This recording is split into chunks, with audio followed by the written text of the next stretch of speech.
வணக்கம் நண்பர்களே. திமிங்கலத்தின் வாயில் விழுந்தது போல அப்படின்னு சொல்லிட்டு பழமொழி கேள்விப்பட்டிருப்பீங்க. திமிங்கலத்துடைய வாய்க்குள்ள எது போனாலும் அது மீண்டும் வராது என்பதாக இந்த பழமொழியை நாம் பன்னெடுங்காலங்களாக கேள்விப்பட்டு கொண்டிருக்கிறோம். ஒரு நபரை ஒரு மிகப்பெரிய திமிங்கலம் முழுங்கி விட்டு கன நேரத்தில் துப்பிய ஒரு சம்பவம் கடந்த சனிக்கிழமை என்று நடந்திருக்கிறது. அதனை அவருடைய தந்தையே வீடியோவாகவும் எடுத்திருக்கிறார், பரவ எங்கன்னு கேக்குறீங்களா? சிறுவடைய தெற்கு பகுதியில் இருக்கிற பஷியாயர் அல்குயிலால படகோனியா பகுதியில் இருக்கின்ற மாகலம் நீரிணையில் தான் இந்த சம்பவம் நடந்திருக்கிறது. கடந்த சனிக்கிழமை டெல் என்கின்ற அந்த நபர் தன் மகன் அட்ரியன் சிமன் காசுடன் அந்த நீரிணையில் ஒருவர் மட்டுமே செல்லக்கூடிய ஒரு படகில் கயாக்கிங் செய்து கொண்டிருக்கிறார். அவருடைய மகன் சற்று தூரத்துல கயாக்கிங் பண்ணிட்டு இருக்காரு. டெல் அதை பார்த்துக்கிட்டு இருக்காரு. அங்கு வந்த ஒரு நீல திமிங்கலம் கன நேரத்துல அவருடைய மகனை முழுங்கி விட்டது. அதிர்ச்சியில் உறைந்து நிற்கிறார்.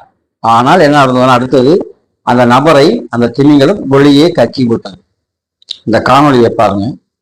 திமிங்கலத்தின் வாய்க்குள்ள போன எந்த பொருளும் தப்பிக்காதுன்னு சொல்லி பன்னெடுங்காலமாக சொல்லப்பட்டு வந்த அந்த பழமொழிகள் தவறு என்பது போல இந்த சம்பவம் நடந்திருக்கிறது. இந்த காணொலியை பாருங்கள்.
Tranquilo. Vamos. Tranquilo, te estoy remolcando, tranquilo, que si vamos a la orilla no pasa nada. காணொலியை பார்த்திருக்கீங்க நினைக்கிறேன். உலகமெங்கும் நடந்து கொண்டிருக்கின்ற பல அதிசயத்தக்க சம்பவங்களில் இதுவும் ஒன்றாக இப்போது இடம் பிடித்திருக்கிறது.